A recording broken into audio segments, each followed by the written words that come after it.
Assalamualaikum warahmatullahi wabarakatuh. Yang terhormat Ustadz Fasih yang telah berkenan hadir untuk memberikan tausiah, dan yang terhormat rekan-rekan BIS Prakajaya. Pertama-tama, marilah kita panjatkan puji syukur kehadirat Allah Subhanahu wa Ta'ala, karena atas rahmat dan karunia-Nya kita dapat berkumpul untuk menghadirkan tausiah rutin pada hari ini.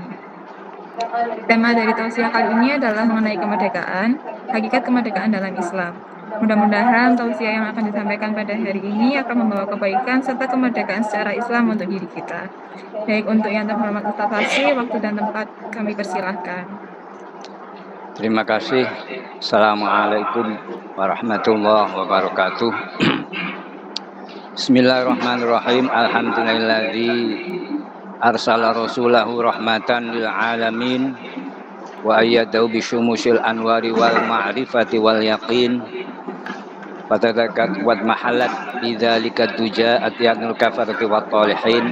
Wassalatu wassalamu ala sayyidina Muhammadin wa ala alihi wa ashabihi wa alaina ajma'in. Amma ba'du. Kemerdekaan dari sudut pandang agama Islam, kemerdekaan menurut hakikat kemerdekaan menurut Islam, bahwa merdeka ataupun bebas dari ketidakadilan, dari kesewenang-wenangan, dari belenggu-belenggu nafsu, dari belenggu-belenggu kebodohan, belenggu-belenggu ketidaktahuan terhadap perintah-perintah agama, terhadap syariat agama. Ini adalah hakikat daripada kemerdekaan menurut sudut pandang agama Islam. Rekan-rekan semuanya, kemerdekaan yang sudah kita peroleh, yaitu dari konteks kita sebagai bangsa, sebagai negara, yang mana kita semua sudah merasakan bebas dari penjajahan, bebas dari penguasaan bangsa asing, bebas dari penindasan bangsa asing, bebas dalam memenuhi hak dan kewajiban kita sebagai seorang muslim. Itu sudah kita capai, yang mana kita tidak bisa tidak harus kita syukuri. Itu adalah anugerah yang sangat-sangat besar dari Allah. Jadi dalam konteks bernegara dan berbangsa, sekali lagi kita patut sangat bersyukur karena sejauh ini sudah kita peroleh. Sudah kita peroleh apa-apa yang menjadi cita-cita dari para pejuang, dari para pendiri-pendiri bangsa kita. Walaupun mungkin banyak hal-hal, banyak kemerdekaan yang masih harus kita perjuangkan, yang masih harus kita upayakan. Satu contoh yang masih banyak kita jumpai, kemerdekaan ataupun yang masih menjadi belenggu yang harus kita perjuangkan, kemerdekaan ataupun kebebasannya, yaitu bagaimana belenggu kebodohan, belenggu ketidaktahuan tentang syariat di dalam masyarakat ataupun diri kita semua. Begitu juga dengan banyak hal-hal yang harus kita perjuangkan, keadilan, banyak hal-hal yang masih perlu kita upayakan. Jadi sekali lagi, yang pertama adalah rasa syukur yang sangat. Dalam hal ini syukur dalam hati, yaitu kita mengakui bahwa semua itu adalah anugerah, nikmat dari Allah. Apa yang kita rasakan, kemerdekaan kita rasakan adalah nikmat dari Allah. Kemudian yang kedua yaitu mensyukuri secara lesan, yaitu kita harus memperbanyak memuji kepada Allah, ingat kepada Allah. Kemudian juga berterima kasih dengan mendoakan kepada para pendiri bangsa, orang-orang para syuhada, orang-orang yang bahkan mati syahid mempertaruhkan nyawanya agar kita semua generasi sekarang ini bisa merasakan kemerdekaan tersebut. Itu yang kedua ini harus kita lakukan, yaitu secara lesan. Kemudian yang ketiga yang lebih penting lagi adalah bersyukur, yaitu mengisi kemerdekaan sebagai nikmat ini kita isi dengan sebaik-baiknya. Jadi makna dari kemerdekaan sekali lagi dengan mengisinya adalah sudah barang tentu adalah sesuai dengan aturan ataupun dari sudut pandang agama Islam, bahwa kemerdekaan itu sesungguhnya adalah kita bebas dari belenggu-belenggu yang membatasi, yang mengekang hak dan kewajiban kita. Artinya ini bisa luas ya. Makna dari ini luas sekali. Artinya bahwasanya kita, hak-hak kita yang kita tuntut kepada Allah, kita punya hak yang bisa kita minta pada Allah, yang mana yang terbaik itu seperti apa. Jadi pertanyaan bahwa untuk mengisi kemerdekaan ini, untuk menunjukkan rasa syukur kita kepada Allah yang telah memberikan nikmat anugerah yang besar ini, itu apa yang terbaik yang kita mintakan kepada Allah, alias bahwa ada hak kita, keinginan-keinginan kita yang kita haturkan, kita mintakan kepada Allah. Itu yang terbaik seperti apa? Itu kalau di dalam kitab hikam, khairu ma tatlubuhu minhu ma tolibuhu minka, bahwa hak ataupun keinginan-keinginan yang terbaik bagi kita, yang kita mintakan, kita mohonkan kepada Allah adalah kewajiban, adalah perintah-perintah syariat dari Allah kepada kita. Maksudnya bagaimana? Bahwa kita mohon kepada Allah agar kita ini bisa mengisi, ya, bisa menjalankan perintah-perintahnya. Kita mohonkan kepada Allah agar diberikan kemudahan, diberikan kekuatan, kemudahan untuk menjalankan semua perintah-perintahnya dan larangan-larangannya. Ini mungkin masih yang sangat hal yang sangat umum. Artinya bahwa banyak hal-hal ya detail daripada hikmah ini yang perlu kita jabarkan. Tapi mungkin dalam waktu yang tidak terlalu panjang ini, hanya mungkin 1 jaman, sedikit ya, hanya sebagian mungkin yang bisa kita bahas ya. Jadi sekali lagi bahwasanya ketika kita melaksanakan rasa syukur atau mengaplikasikan rasa syukur tadi dengan mengisi kemerdekaan tadi, yaitu dengan apa? Yaitu dengan betul-betul kita memperjuangkan, mengisi kemerdekaan ini dengan memperjuangkan kemerdekaan-kemerdekaan yang lain. Banyak belenggu-belenggu yang lain yang masih ada pada kita ya, ataupun pada lingkungan kita yang masih perlu kita perjuangkan.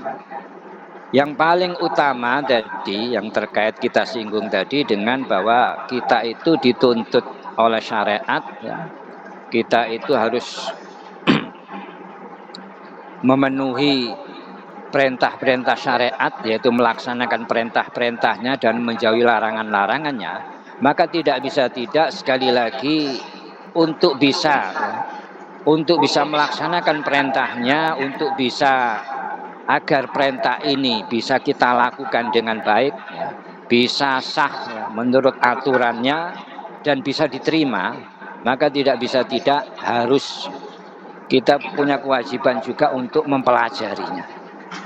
Jadi sekali lagi di sini berarti kita memperjuangkan kemerdekaan dari belenggu-belenggu kebodohan.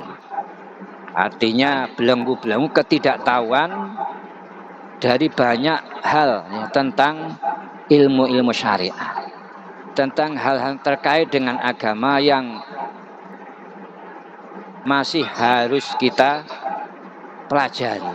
Karena banyak sekali hal-hal yang harus kita pelajari, oleh karena itu belajar ataupun pengkajian, kajian-kajian untuk tolabul ilmi, yang menuntut ilmu, itu tidak ada batas waktu.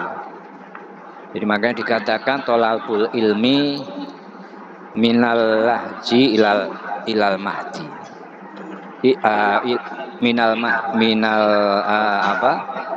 mahdi ilal lahdi. Dari menuntut ilmu itu dari ketika kita masih bayi sampai ke liang lahat. Ataupun sebagaimana sabda Nabi, tolabul ilmi faridotun ala kulli muslim wa muslimatin, bahwa menuntut ilmu itu adalah sebuah kewajiban bagi setiap orang-orang yang muslim, laki-laki maupun perempuan. Artinya apa? Bahwasanya kita semua itu dituntut untuk bebas, untuk merdeka dari kebodohan, agar kita betul-betul bisa mengisi kemerdekaan itu dengan sebaik-baiknya. Contohnya, ya, realita bagaimana di masyarakat ini. Ketika ketidaktahuan, ketika kebodohan, ya, tentang ilmu-ilmu agama ini masih banyak ya kita jumpai, maka hal-hal yang fatal, hal-hal yang mestinya ini kita hindari, perkara-perkara yang dilarang oleh syariat, menjadikan banyak, ya, larangan-larangan ini baik disadari atau tidak akan dilanggar. Begitu juga dengan perintah-perintah Allah, disadari atau tidak akan banyak yang akan ditinggalkan. Kalau sudah demikian, ketika kebodohan, ketika ketidaktahuan dalam ilmu syariah, dalam ajaran-ajaran agama itu terjadi, maka yang terjadi adalah sebuah perbudakan yang lain, sebuah pengekangan, sebuah ketidakmerdekaan yang tetap akan mengungkung seseorang. Artinya bahwa memang betul-betul kita itu sudah bisa bebas, kita sudah bebas menginginkan apapun, ya. Kita bisa bebas melakukan apapun yang kita inginkan, akan tetapi di sisi lain kita akan masuk dalam perangkap yang lain, yaitu diperbudak oleh nafsu kita. Di mana syariat, hikmah daripada pelaksanaan syariat adalah bagaimana kita sebagai hamba Allah ini betul-betul bisa menjadi seorang predikat, seorang khalifah di muka bumi ini yang bisa mengisi kemerdekaan dengan baik sesuai dengan tuntunannya. Kemudian di akhirat ini bebas, ini merdeka daripada siksa api neraka, menjadi orang-orang selamat di akhirat. Maka sekali lagi rekan-rekan semuanya, tidak bisa tidak bahwa belajar, mengkaji ini tidak boleh kita kendor, minat untuk belajar, minat untuk mengkaji, ya. Untuk thalabul ilmi ini adalah menjadi barometer. Karena sebagaimana sabda Rasulullah bahwa seseorang ini dikaruniai, seseorang ini menjadi barometer, menjadi ukuran seseorang ketika menjadi seorang yang dimuliakan oleh Allah, orang yang diberikan nikmat oleh Allah adalah sejauh mana, ya, minat ataupun upayanya, ya, untuk menuntut ilmu agama. Jadi ketika seseorang, kita semuanya ini mau, ya, aktif, ya, punya minat tinggi untuk mempelajari agama, maka sudah barang tentu banyak hal-hal yang belum kita ketahui sebelumnya akan kita ketahui. Banyak hal-hal yang mungkin selama ini kita tidak bisa menjalankan dengan baik, kita bisa melakukannya, ya, sesuai dengan tuntunan syariat. Banyak hal-hal yang mungkin disadari atau tidak kita langgar, ya, larangan-larangan Allah menjadikan kita sadar banyak hal-hal yang mestinya harus kita hindari. Rekan-rekan semuanya, salah satu contoh sekali lagi, kemarin itu ada di masyarakat itu ada seseorang yang mana karena ketidaktahuannya, ya, ini satu kasus. Jadi beliau tersebut ini selama setahunan ini, ya, itu aslinya sudah bercerai, ya, sudah talak 3, ya. Tapi kenapa masih kumpul, ya, ini sebuah realita yang saya jumpai, ya, di kampung saya, yang saya sungguh sangat kaget ketika orang tersebut cerita bahwa dia sudah setahunan ini sudah talak 3. Artinya apa, ya, dia tidak harus pisah, ya, dengan istrinya.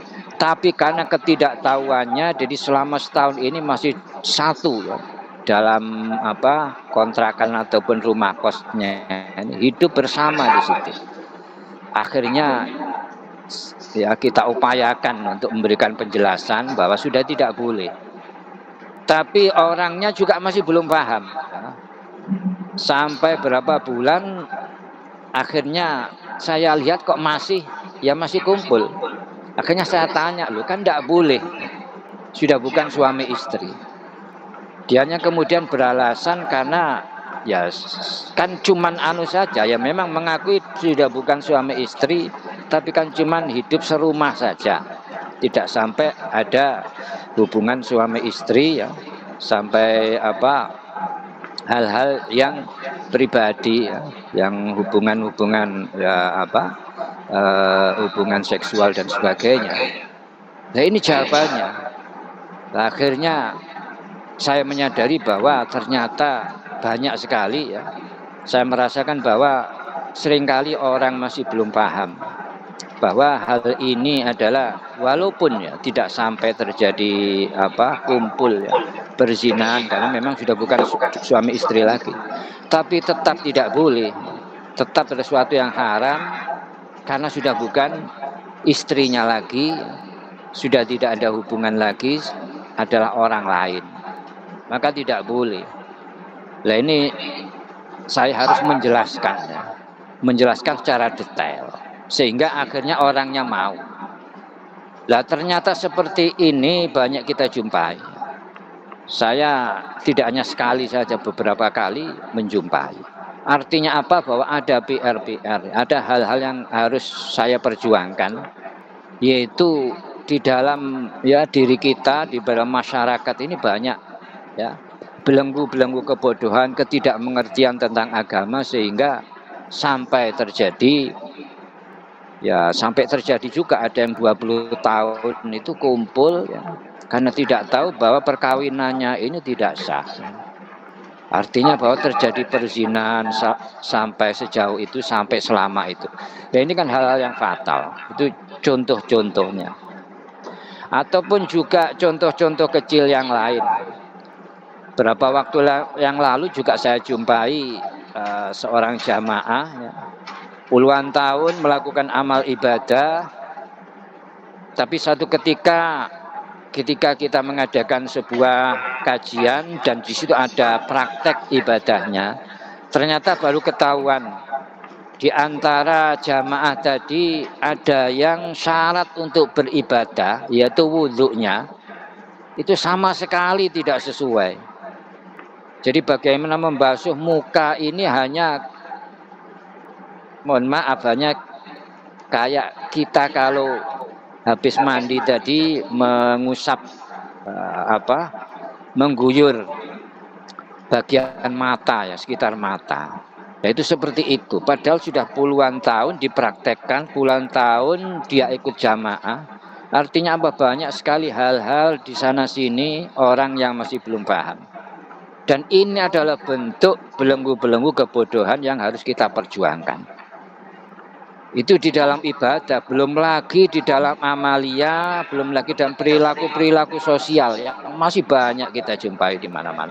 Oleh karena itu sekali lagi bahwasanya kemerdekaan ini, nikmat ataupun anugerah ini harus betul-betul kita jaga, harus betul-betul kita isi. Dengan apa? Dengan ini tadi, kita manfaatkan betul ya.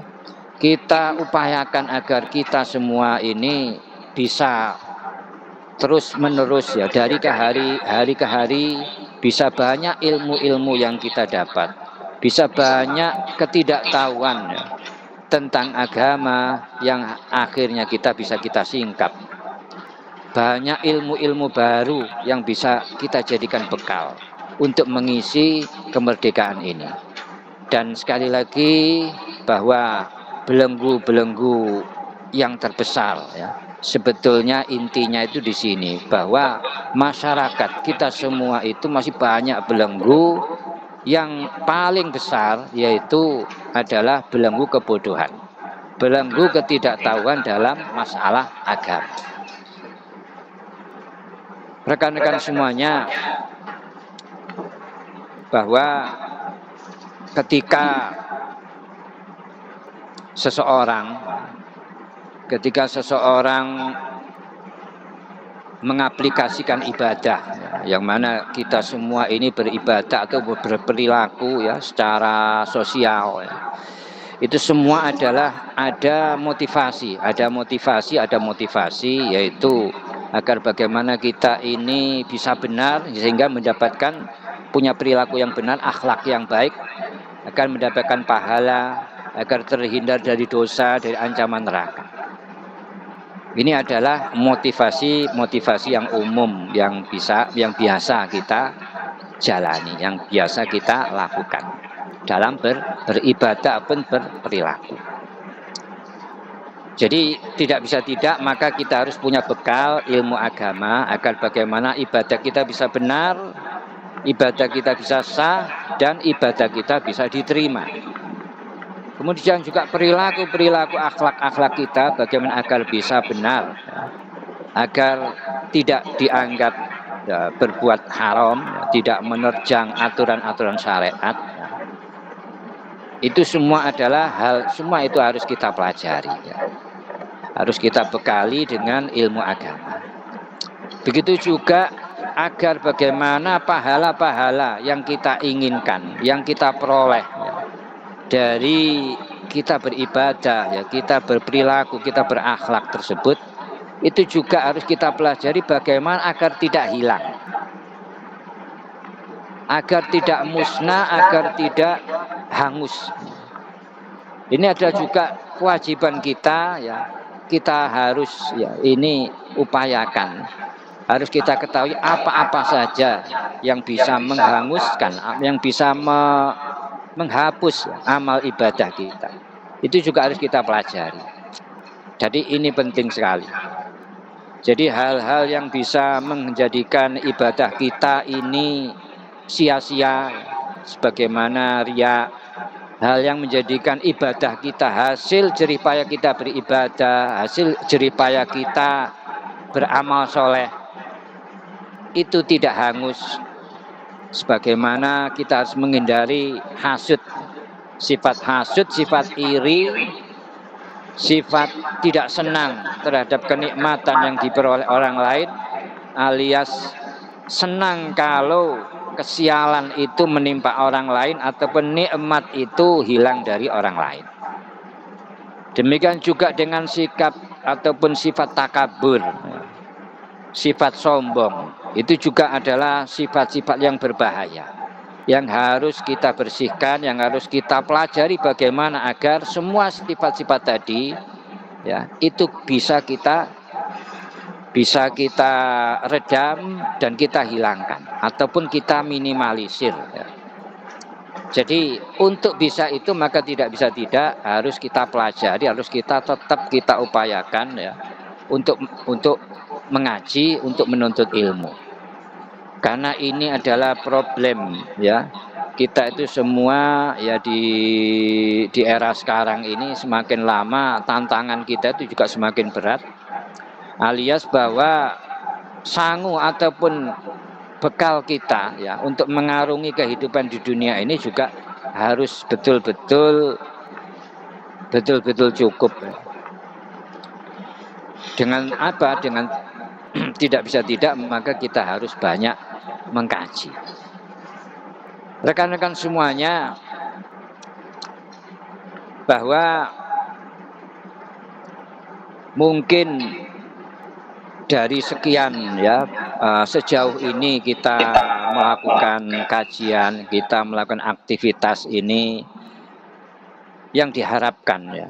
Mungkin secara pribadi saya punya harapan bahwa mari kita manfaatkan ya kajian-kajian ini untuk betul-betul kita jadikan upaya ya perbaikan, upaya untuk agar bagaimana kita semakin hari semakin tambah ilmu, semakin banyak mengerti ya, agar betul-betul ya kajian aktivitas ini, pertemuan kita ini betul-betul manfaatnya itu kita rasakan.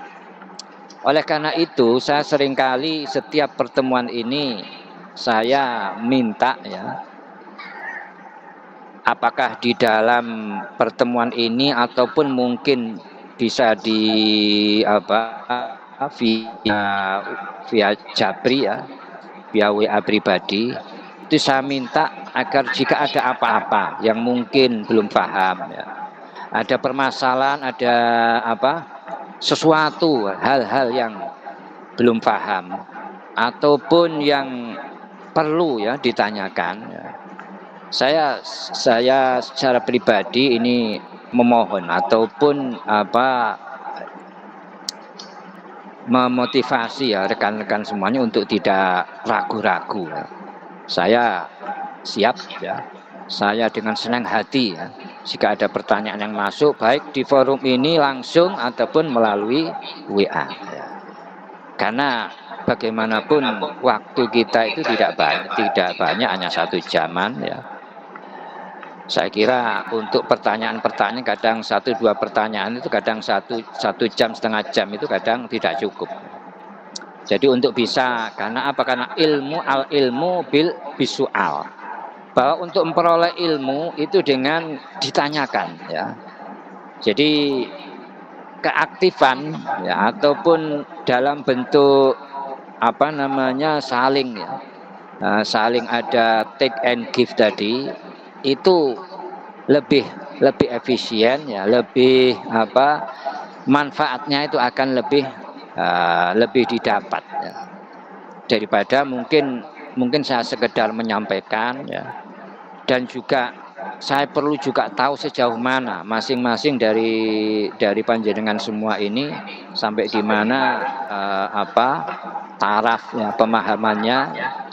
Sehingga mungkin saya untuk selanjutnya materi-materi yang mungkin akan saya sampaikan juga akan lebih bisa menyesuaikan. Oleh karena itu ini setengah jam ya, yang saya sudah setengah jaman ya. Mungkin di sesi ini ya, bisa kita buka sesi tanya jawab ya. yang terkait dengan tema kemerdekaan ini ataupun tema-tema yang lain ya, yang sudah lewat ataupun yang kita jumpai sehari-hari di rumah, monggo. Ataupun mungkin dirasa di forum ini ya itu mungkin agak berat untuk disampaikan ya, monggo, saya dengan sangat senang hati ya jika lewat WA ya, monggo ya. Oke, monggo teman-teman kalau memang ada, karena sekali lagi al ilmu bisual, ilmu itu betul-betul akan efektif bisa kita dapatkan yaitu dengan pertanyaan. Monggo. Ya, izin bertanya Ustadz. Ya. Kemerdekaan sendiri kan adalah bebas dari belenggu yang membatasi hak dan kewajiban seseorang. Misalnya kewajiban berpikir atau berpendapat. Tetapi pasti kemerdekaan itu kan ada batasan yang nggak bisa kita lewati. Nah, tapi setiap orang itu pasti punya tafsiran yang berbeda untuk ukuran batasan-batasan tersebut. Nah, sebagai umat Islam, apa saja batasan-batasan dalam kemerdekaan dan bagaimana kita bisa mencegah diri untuk tidak melewati batasan-batasan tersebut, Ustadz? Yeah. Ya, terima kasih, pertanyaan bagus sekali. Jadi sebetulnya tadi pengertian daripada merdeka tadi, kita bisa melaksanakan hak dan kewajiban kita dengan baik ya. Tanpa ada pembatasan ataupun hal-hal yang menjadikan kita kesulitan untuk memperoleh hak dan kewajiban kita. Itu sebetulnya sudah menjadi sebuah jawaban. Tapi mungkin ini baru masih belum secara detail ya. Jadi yang dimaksud dengan hak ya, hak itu adalah sesuatu yang bisa kita peroleh ya, sesuatu yang layak kita peroleh. Tapi sekali lagi ada kewajiban ya. Kita berhak mendapatkan kebebasan untuk berbicara, untuk berinteraksi, untuk berbisnis, untuk berjualan, untuk bekerja dan segala aktivitas yang lain. Tapi sekali lagi ya, ini karena pertanyaan batasannya apa, maka batasan di situ ada kewajiban-kewajiban. Kewajibannya apa? Kewajibannya adalah karena kita itu dituntut ya untuk menunaikan kewajiban kita ya, selain kita mendapatkan hak kita, yaitu kewajiban untuk melaksanakan perintah-perintah syariat ya, dan menjauhi larangan-larangan. Itu jelas ya. Tapi sekali lagi ini adalah masih dalam terlalu umum ya. Maka perlu banyak lebih detailnya ya, ataupun contoh-contoh ya. Katakanlah ketika kita ini bekerja ya, tentu kita harus punya batasan-batasan. Lah untuk tahu batasannya sejauh mana, apa yang boleh, apa yang tidak, apa yang dirasa ini tidak bertentangan ya, tidak melanggar, maka tidak bisa tidak harus kita pelajari. Kita harus punya bekal pengetahuan agama agar kita bisa menjaga diri, agar bisa bekerja dengan baik ya, sesuai dengan aturannya. Kita bisa memperoleh hak kita tanpa ya, melanggar agama, tanpa mendolimi orang lain, tanpa menerjang aturan-aturan yang ada.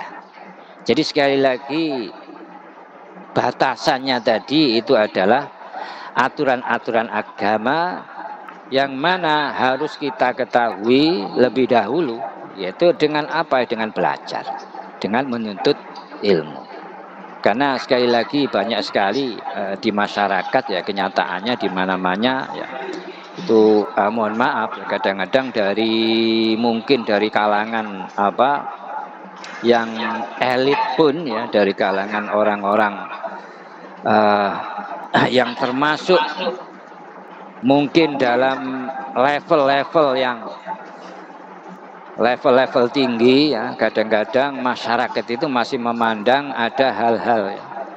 Masyarakat bawah itu masih merasakan ada hal-hal yang dirasa ini tidak sesuai dengan hati nurani, hal-hal yang tidak sesuai atau tidak bisa dijadikan contoh yang baik, yaitu hal-hal yang melanggar aturan syariat. Akan tetapi sepertinya hal ini dirasa wajar, dirasa sesuatu yang biasa. dirasa itu bukan sesuatu yang melanggar, tapi di dalam hati nurani kita ada sesuatu yang janggal. Seperti apa contohnya? Masalah gratifikasi itu contoh misalkan ya. Gratifikasi ataupun suap itu banyak sekali kita jumpai, ya mohon maaf ya, di kalangan di level apa mungkin ya pejabat-pejabat ya, orang-orang menduduki jabatan-jabatan tertentu ya kadang menerima. Tapi yang saya lihat, yang saya amati bahwa kebanyakan dari mereka itu karena ketidaktahuan, tidak tahu bahwa menerima semacam itu tidak boleh. Menerima pemberian, menerima hadiah karena jabatan, karena memandang dia punya jabatan penting, karena dia punya jabatan strategis, itu tidak boleh. Itu sama saja dengan suap. Itu banyak sekali saya melihat, saya mengamati karena ketidaktahuan. Ini satu contoh saja. Artinya bahwa banyak sekali ya hal-hal yang perlu kita pelajari, perlu kita ungkap ya. Karena banyak sekali ya, kita jumpai hal yang tidak disadari ya. Yang apa disadari atau tidak ya, ini dilakukan yang mana melanggar. Jadi ini ya. Jadi banyak hal-hal yang contoh-contoh yang lain yang mungkin ya banyak sekali ya.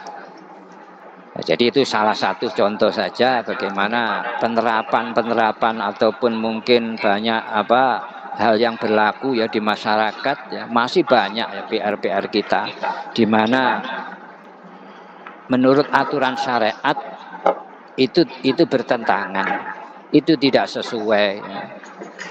Nah, ini tadi hanya sedikit ya tentang ini tadi, menjawab tentang pertanyaan tadi ya.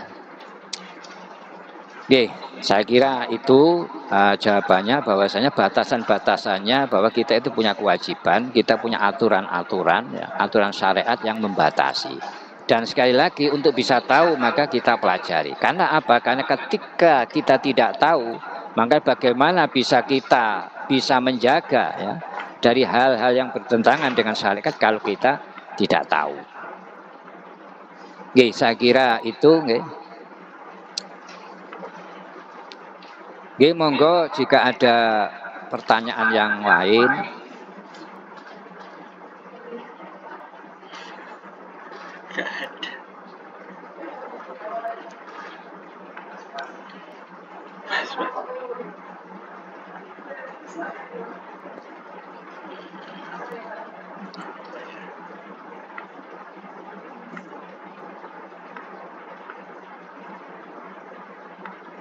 Ya monggo rekan-rekan jika ada mungkin ya permasalahan ataupun pertanyaan-pertanyaan ya yang bersifat mungkin yang teknis ya hari-hari yang dirasa belum paham, monggo tidak apa-apa ya, walaupun itu di luar daripada tema kita ya. Karena kita itu merdeka ya, sekali lagi semangat merdeka, kita bebas ya, kita menyampaikan pendapat kita menanyakan hal-hal yang tidak kita mengerti, itu bebas bagi kita ya. Di forum ini ya, ataupun mungkin juga secara pribadi, monggo, saya sangat senang kalau ada rekan-rekan yang bisa aktif ya menanyakan, karena sekali lagi bahwa untuk bisa memperoleh ya ilmu, untuk bisa memperoleh pengetahuan, maka tidak bisa tidak harus ada ya ini tadi pertanyaan, al ilmu bisual, sekali lagi ya.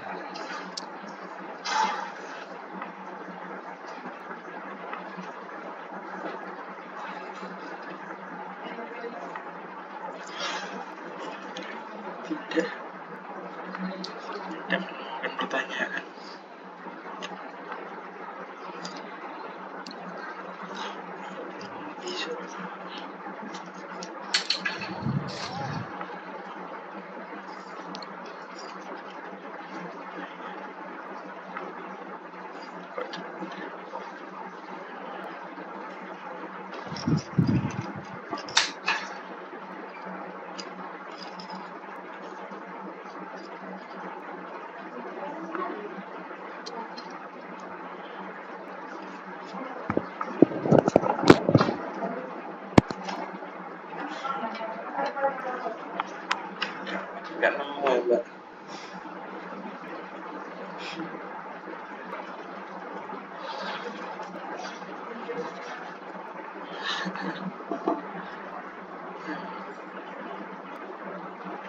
Ya, monggo rekan-rekan.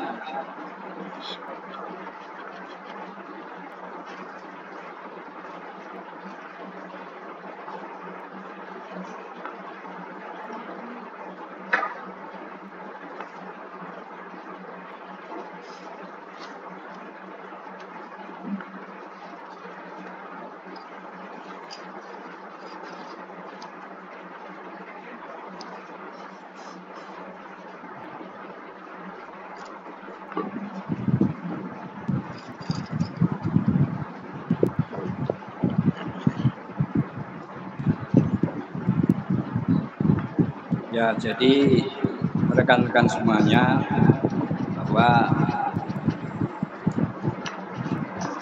tadi sempat saya membahas tentang apa-apa yang bisa menjadikan amal ibadah kita sia-sia.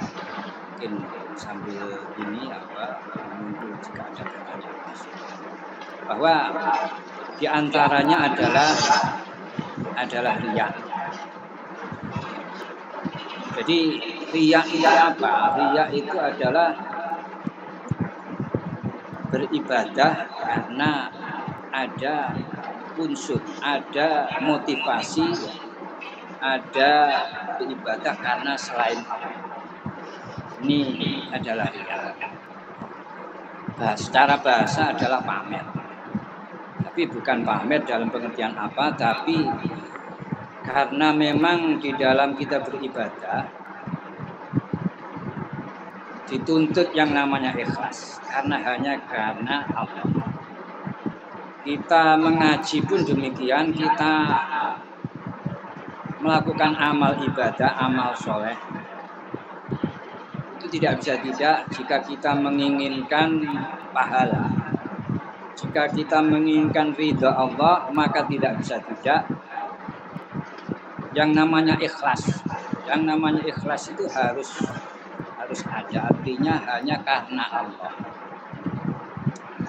Artinya kalau ada di situ unsur-unsur yang lain karena selain Allah, karena pujian manusia, karena pandangan yang positif dari manusia, maka inilah yang namanya.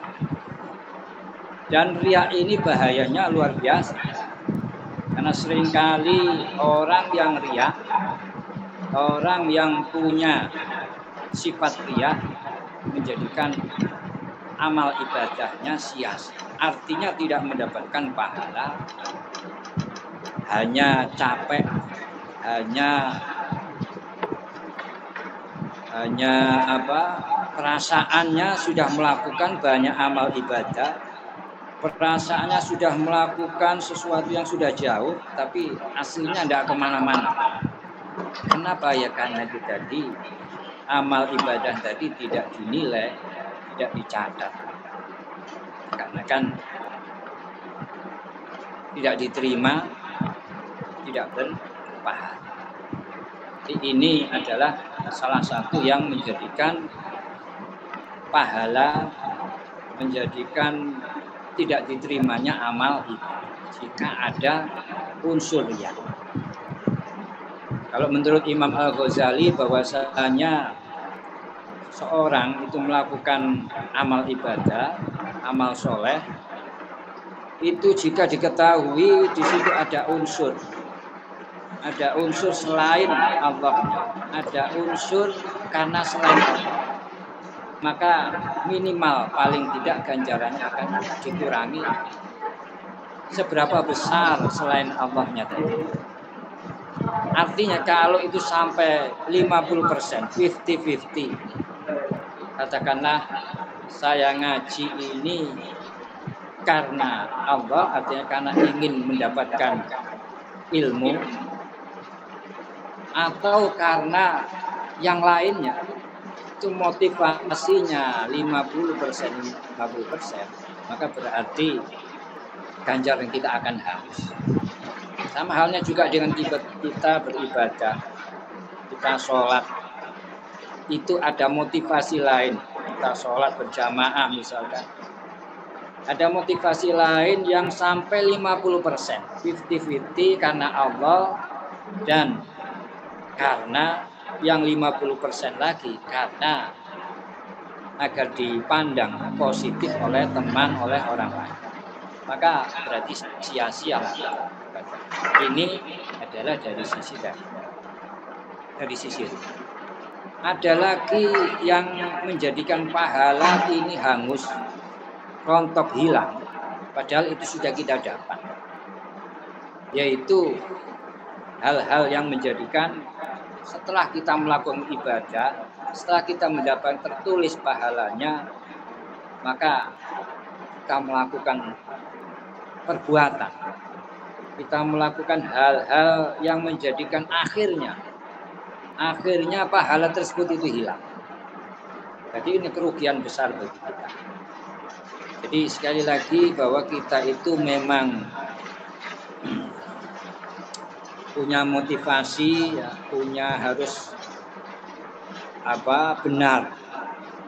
Bagaimana ibadah secara benar bisa sah dan diterima, mendapatkan pahalanya, mendapatkan jerih payah dari ibadah kita. Tapi sekali lagi yang tidak kalah pentingnya juga adalah bagaimana agar ibadah kita, agar amal ibadah kita pahalanya tidak sia-sia.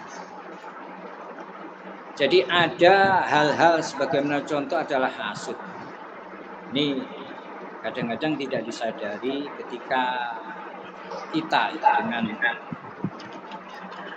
sesama, dengan teman, dengan di dalam masyarakat, itu seringkali ada timbul. Mungkin kita tidak senang melihat orang lain mendapatkan nikmat. Mungkin kita tidak senang ketika tetangga ataupun orang lain mendapatkan rezeki, mendapatkan kenikmatan, kebahagiaan. Itu kadang-kadang itu terjadi. Dan ini kadang-kadang dianggap normal oleh masyarakat. Dianggap normal, padahal ini adalah suatu hal yang baik. Kenapa? Karena ini adalah pengertian daripada sifat hasud. Apa sifat hasud tersebut? Sifat hasud adalah tidak senang ketika kita melihat orang lain mendapatkan nikmat dari Allah, tidak senang ketika melihat orang lain mendapatkan rezeki dan sebagainya. Alias senang kalau nikmat tersebut hilang dari orang lain. Nah, ini bahaya sekali. Kadang-kadang masyarakat, orang-orang menganggap ini satu hal yang normal, satu hal yang biasa. Tapi sekali lagi kita harus tahu bahayanya. Kenapa? Karena hasud inilah yang akan bisa mengikis, membakar pahala-pahala amal kita.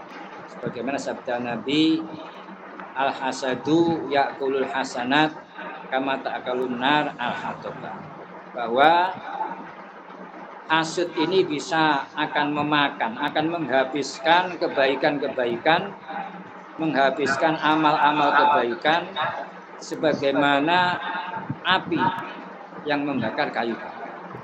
Dan ini bahaya sekali.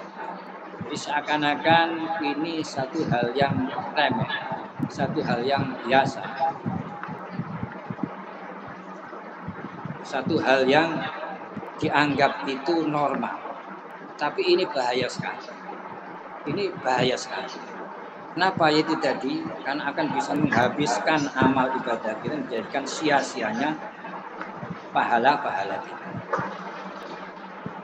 Yaitu bahwasan jika kita itu tidak senang, jika kita itu benci, jika kita itu menjadi berat hati ketika menerima kenyataan ada teman kita mendapatkan rezeki, mendapatkan kedudukan dan sebagainya, maka itu otomatis kita itu tidak senang.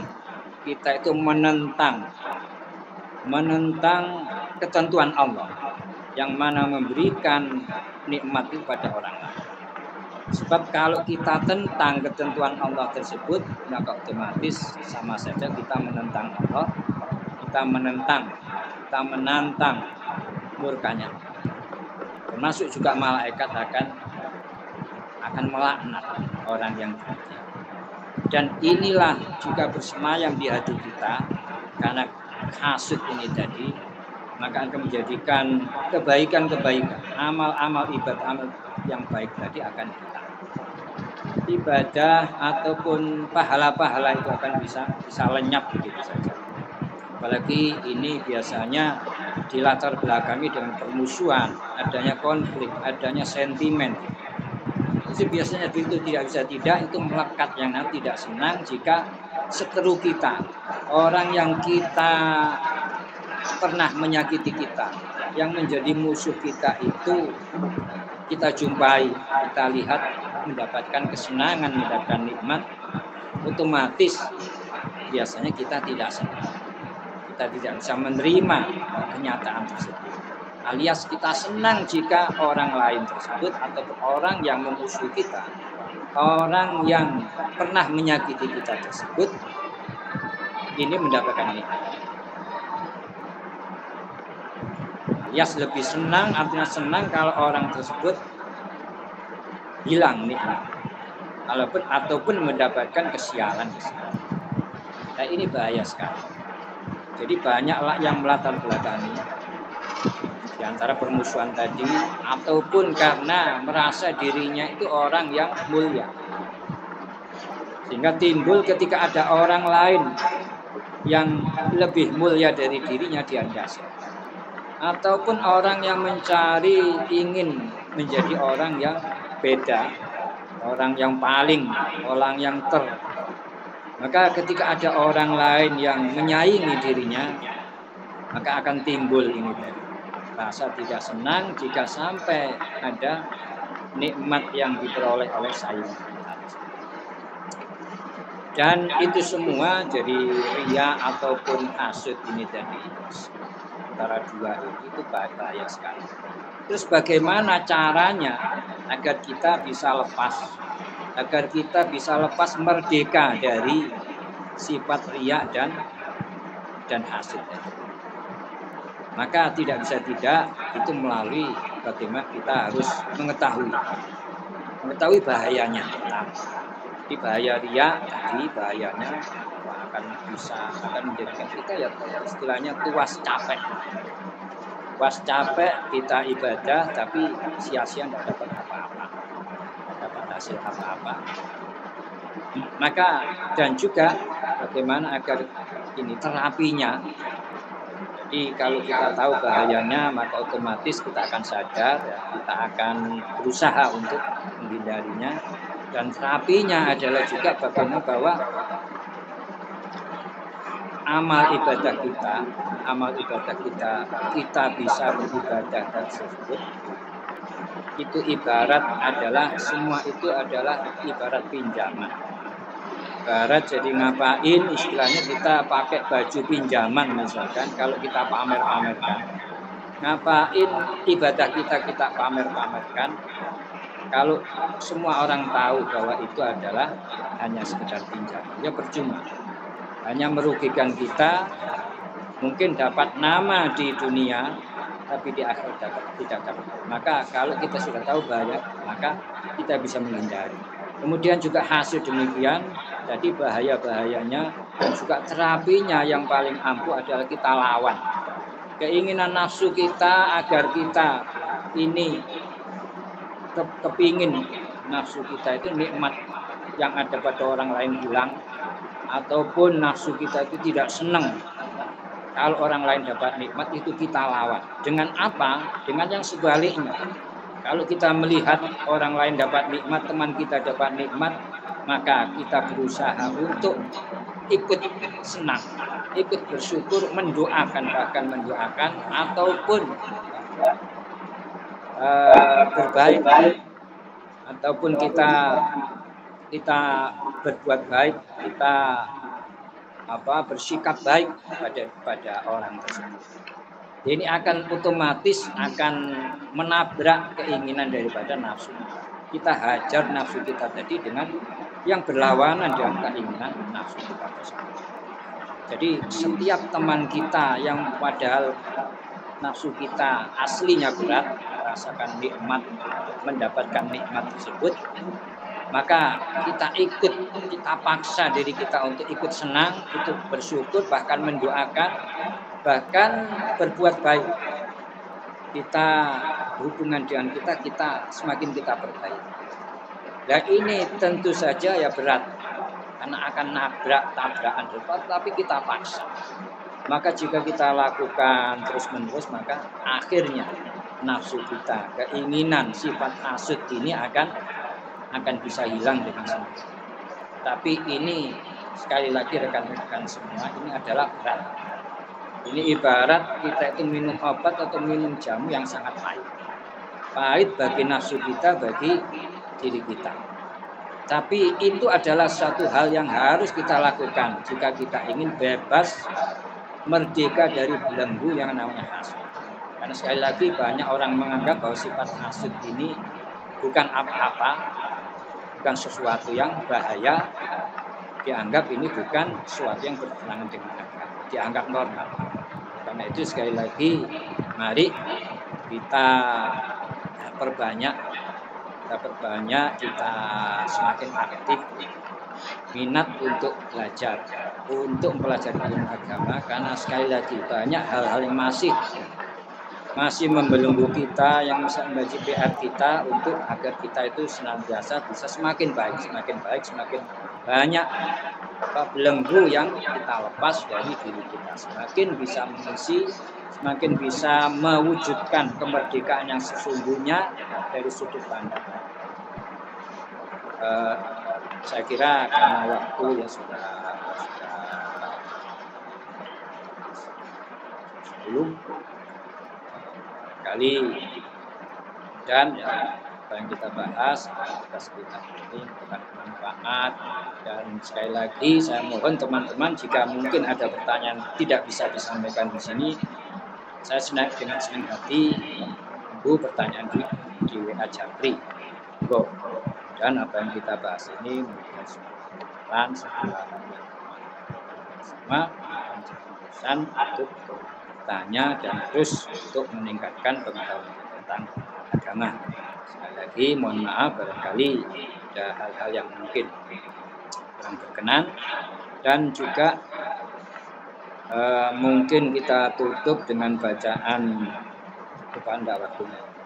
Bacaan itu dengan doa saja.